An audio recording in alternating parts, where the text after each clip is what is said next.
மனிதனிலே வளர்ந்தவர்கள்? யார் ஆவி மனிதனிலே வளர்ந்தவர்கள்? அருமையானவர்களை கவனியுங்கள். சபைக்கு வரக்கூடிய எல்லாருமே ஆவியிலே வளர்ந்தவர்கள் கிடையாது. சிலர் ஒரு பாருங்க, சபைக்கு 10 வருஷமா வந்தோம், இன்னும் ஆவியிலே வளராதவர்களாய் பாருங்க, மாம்சத்துக்குரியவர்களாய்த்தான் இருப்பார்கள். இன்னமும் பாருங்க, மாம்சத்துக்குரியவர்களாக தான் இருப்பார்கள். அவர்கள் ஆவியிலே வளர்ந்தவர்களாக இருக்க மாட்டார்கள். சத்தியவேதம் பாருங்க, யார் ஆவியிலே வளர்ந்தவர்கள் என்பதை குறித்து நமக்கு தெளிவாக என்ன செய்கிறது, போதிக்கிறது. ஆகவே அதை குறித்து பார்க்க போகிறோம். யார் ஆவியிலே வளர்ந்தவர்கள் என்று சொன்னால் வாசிப்போம். மத்தேயு எழுதின சுவிசேஷம் 5ஆம் அதிகாரம் 9வது வசனம். சமாதானம் பண்ணுகிறவர்கள் பாக்கியவான்கள், அவர்கள் தேவனுடைய புத்திரர் எண்ணப்படுவார்கள். அவர்கள் யாருடைய புத்திரர் எண்ணப்படுவார்கள்? தேவனுடைய புத்திரர் எண்ணப்படுவார்கள்.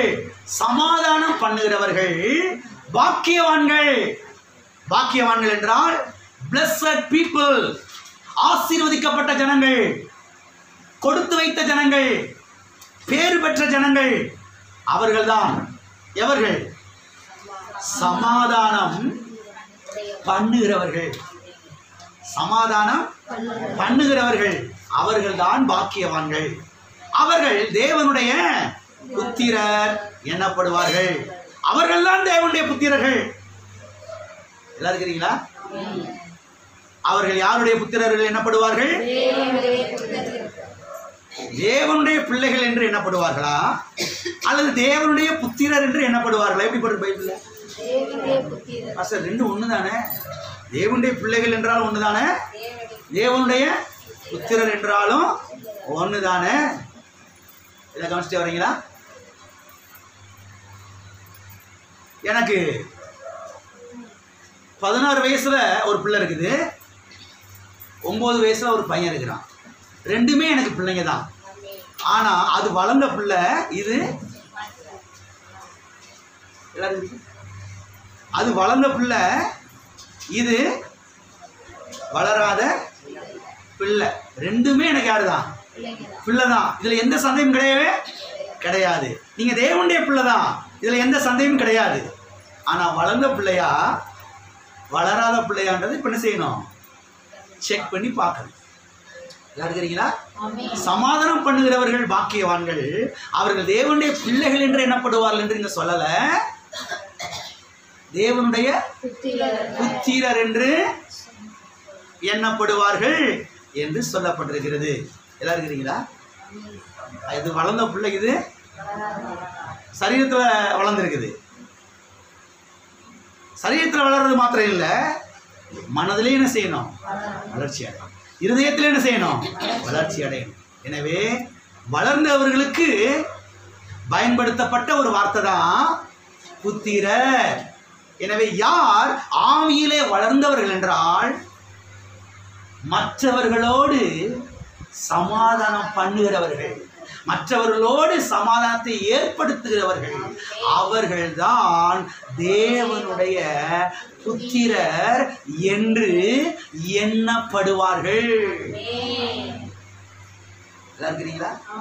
எனவே எக்காரணத்துக்காகவும் உங்களுக்குள்ளே இருக்கக்கூடிய அந்த சமாதானத்தை என்ன செய்யக்கூடாது? இழந்துடக்கூடாது. பணத்துக்காக, பேருக்காக, புகழுக்காக, காசுக்காக, மாலைக்காக எதை இழந்துடக்கூடாது? சமாதானத்தை என்ன செய்யக்கூடாது? இழந்து விடக்கூடாது. மன்னிக்க பழக வேண்டும், மன்னிக்க பழகணும், சமாதானமாய் வாழ கற்றுக்கொள்ள வேண்டும். எல்லாம் இருக்கிறீங்களா? அவனை விட குறைச்சவனா நான் இறங்கி போன்பாக்கும். பொம்மை நாட்டி உனக்கே வளர்த்து முறை இருந்துச்சுன்னா, நான் ஆம்பளை, மீசை வச்ச ஆம்பளடி நானு. எல்லாம் இருக்கிறீங்களா? இருக்கீங்களா? போயிட்டீங்களா? புரியுதா நான் சொல்றது? நான் யாரு? உள்ளதான் ஒண்ணும் இல்லை, வெளியில மீசை இருக்குது, உள்ள என்ன இல்லை, ஒண்ணும் இல்லை. போ, உன்னைய கத்தர் எப்படி ஆசீர்வதிப்பார், எப்படி உன்னை பயன்படுத்துவார், என்ன பண்ண பார்ப்போம். இருக்கிறீங்களா? போயிட்டீங்க. தெரிஞ்சு போயிட மாட்டோம் இறங்கி போறதுனால. 6 அடி குட்டியா ஏற மாட்டோம். இருக்கிறீங்களா? சமாதானம் பண்ணுகிறவர்கள் பாக்கியவான்கள், அவர்கள் தேவனுடைய புத்திரர் என்று எண்ணப்படுவார்கள். ஆமென்.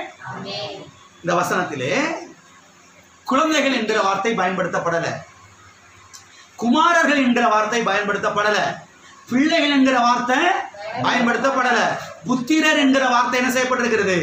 பயன்படுத்தப்பட்டிருக்கிறது. சத்திய வேதத்தை நீங்கள் வாசிக்கும் பொழுது குழந்தைகள் என்கிற வார்த்தையை வாசிக்கலாம், பிள்ளைகள் என்கிற வார்த்தையை வாசிக்கலாம், குமாரர்கள் என்கிற வார்த்தையை வாசிக்கலாம், குமாரத்திகள் என்கிற வார்த்தையை வாசிக்கலாம், புத்திரர் என்கிற வார்த்தையை வாசிக்கலாம். இப்படிப்பட்ட வார்த்தைகளை நீங்கள் என்ன செய்யலாம்? வாசிப்பீர்கள். இதிலே இந்த புத்திரர் என்கிற வார்த்தை கொஞ்சம் ஹை லெவல் வேர்டு, கொஞ்சம் உயர் ரகமான வார்த்தை. எப்படி என்று சொன்னால், நம்ம ஊர்ல சொல்லுவாங்கல்ல, மேஜர் ஆயிட்டான். என்ன ஆயிட்டான்? என்ன ஆயிட்டான்? மேஜர் ஆயிட்டான். மேஜர் ஆயிட்டானாவே அப்ப இதுக்கு முன்னால மைனர் ஆயிருந்தான்னு அர்த்தம். எல்லாம் இருக்கிறீங்களா? எல்லாம் இருக்கீங்களா? சரி, மேஜர் என்றால் என்ன? மேஜர்னா வளர்ந்துட்டான், மெச்சூர் ஆயிட்டான். இவ்வளவு நாளும் விவரம் தெரியாதவனா இருந்தா இப்ப விவரம் தெரிஞ்ச ஆளா என்ன செஞ்சிட்டான்? மாறிட்டான். எனவே இப்ப பொறுப்புகளை நம்பி என்ன செய்யலாம்? அப்ப குழந்தையா இருந்தா அவனுக்கு ஒன்றும் தெரியாது, விளையாட்டுத்தனமா தான் செஞ்சு அழிச்சிடுவான். ஆனா இப்ப விவரம் தெரிஞ்சிருச்சு, மெச்சூர் ஆயிட்டான், வளர்ந்துட்டான், விவரம் தெரிஞ்சிருச்சு. எனவே குடும்ப பொறுப்புல என்ன செய்யலாம் வேண்ட? அதுக்கு பயன்படுத்தப்பட்ட வார்த்தை தான் தேவனுடைய புத்திரர். இருக்கிறீங்களா? எனவே வளர்ந்தவர்களுக்கு தான் புத்திரர் என்கிற வார்த்தை என்ன செய்யப்பட்டிருக்கிறது? பயன்படுத்தப்பட்டு இருக்கிறது. எனவே சத்திய வேதம் என்ன சொல்லுகிறது என்று சொன்னால், மற்றவர்களை மன்னிக்கிறவர்கள் தான், மற்றவர்களோடு சமாதானமாய் வாழ்கிறவர்கள் தான், சமாதானத்தை ஏற்படுத்துகிறவர்கள் தான் ஆவியிலே வளர்ந்தவர்கள். அவர்கள் தான் தேவனுடைய புத்திரராய் இருக்கிறார்கள் என்று சத்திய வேதம் சொல்லுகிறது. ஆகவே நாம் மன்னிக்கிறவர்களாய் வாழ வேண்டும், நாம் சமாதானம் பண்ணுகிறவர்களாய் வாழ வேண்டும். ஏனென்றால் சமாதானமாய் வாழ்வதற்காகவே தேவன் நம்மை என்ன செய்திருக்கிறார்? அழைத்திருக்கிறார். பக்கத்தில் கை பிடிச்சிருங்க. சமாதானமாய் இருப்பதற்காகவே தேவன் உங்களை அழைத்திருக்கிறார். ஆமென். ஆகவே பகை வெளியேற்றணும், கசப்பை வெளியேற்றணும். கூடுமானால் எல்லா மனுஷரோடு சமாதானமாய். சில ஆட்கள் போட்டு வாங்குறது, சில மனைவிமார்கள் இறங்கி வாடி மாப்பிள்ள, நீ கல்யாணம் முடிச்சல இருக்கீங்களா? போயிட்டீங்க. அந்த ஆளு நான் மீச வச்ச ஆம்பளே நின்றுட்டு இருக்காங்க. இந்தம்மா கல்யாணம் முடிச்சல இறங்கி வாடி மாப்பிள்ள, நீ விட்டு பிடிக்கும், நீ எங்கோன்னு அங்கே ஒரு கஞ்சிக்கு இருக்கிறீங்களா? போயிட்டீங்க. விட்டு கொடுத்து எவ்வளோதான் இருந்தாலும் என்னுடைய சரீரம் எல்லாம் இருக்கிறீங்க. சமாதானம் பண்ணுகிறவர்கள் பாக்கியவான்கள், அவர்கள் தேவனுடைய. நான் சொல்றேன், ஆசீர்வாதத்துக்கு உங்க வீட்டுல குரல் இருக்கவே இருக்க.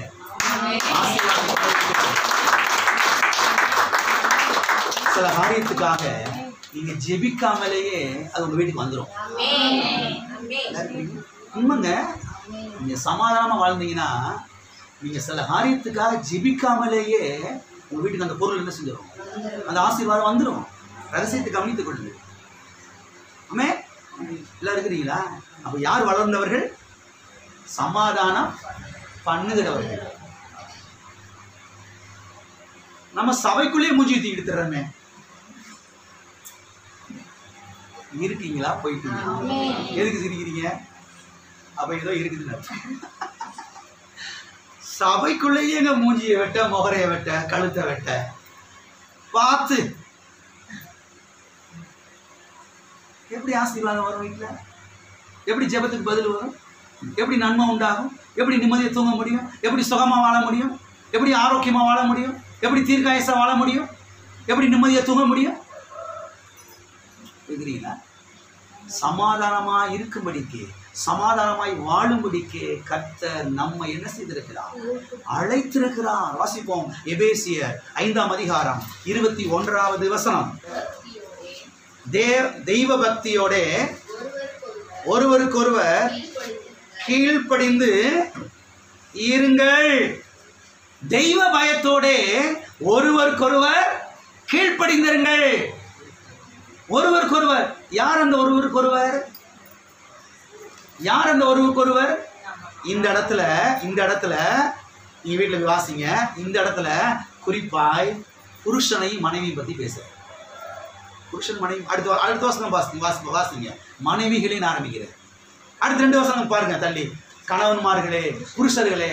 இது எதை பத்தி பேசுறாரு? புருஷனை பத்தியும் மனைவி பத்தி பேசுறாரு. அப்ப தெய்வ பயத்தோட தெய்வ பக்தியோட ஒருவருக்கொருவர் கீழ்ப்படிந்தீர்கள்னா யார் அந்த ஒருவருக்கொருவர்? சொல்லுங்க. புருஷனும் மனைவியும், கணவனும் மனைவியும் தெய்வ பயத்தோட ஒருவருக்கொருவர் என்ன செய்திருங்கள்? கீழ்ப்படிந்திருங்கள். கணவனும் மனைவியும் ஒருவருக்கொருவர் சமாதானமாய் வாழுங்கள் என்று சொல்லுகிறார். ஏன்னா கணவனுக்கும் மனைவிக்கும் இடையில இருக்கக்கூடிய சமாதானத்தை கெடுக்கிறதுக்கு தானே பிசாசு திட்டம் போட்டு கண்ணில் விளக்கணை ஊத்திக்கிட்டு சுத்தி வந்துகிட்டு இருக்கிறான். அதனால அவனுக்கு இடம் கொடுத்துடாதீங்க. உங்க 2 பேத்துக்கு இடையில அவனுக்கு என்ன செஞ்சிடாதீங்க. உங்க 2 பேத்துக்கு இடையில யாருக்கு இடம் கொடுத்துடாதீங்க. யாருக்கு இடம் கொடுத்துடாதீங்க. அவனுக்கு இடம் கொடுத்தீங்க, எல்லாம் க்ளோஸ் ஆயிடும். எல்லாம் முடிஞ்சு, ஜோலி முடிஞ்சு. இருக்கிறீங்களா? உங்க 2 பேத்துக்கு மத்தியில பரிசுத்த ஆவியானவர் இருக்க வேண்டும். 2 பேத்துக்கு நடுவுல பரிசுத்த ஆவியானவர் இருக்க வேண்டும். பரிசுத்த ஆவியானவர் அன்பின் ஆவியானவர், சமாதானத்தின் ஆவியானவர். ஆமென். அவர் இருக்கணும். விசுவாசம் என்ன செய்யக்கூடாதுங்க, நுழைஞ்சிடக்கூடாது. விசுவாசம் உள்ள நுழைஞ்சு எல்லாத்தையும் கெடுக்கிறதுக்கு பார்க்கிறான். கர்த்தர் சொல்றாரு, தெய்வ பயத்தோட ஒருவருக்கு ஒருவர் என்ன செய்திருங்கள்? கீழ்ப்படிந்து இருங்கள். பக்கத்துல எப்படி சொல்லுங்க? பிசாசுக்கு இடமிடாதிருங்கள். உங்க மத்தியில ஆவியானவர் இருக்கணும், பிசாசு இருக்கக்கூடாது. ஆமென். ஆமென். சமாதானமா இருக்கும்படிக்கே தேவன் நம்ம என்ன செய்திருக்கிறார்?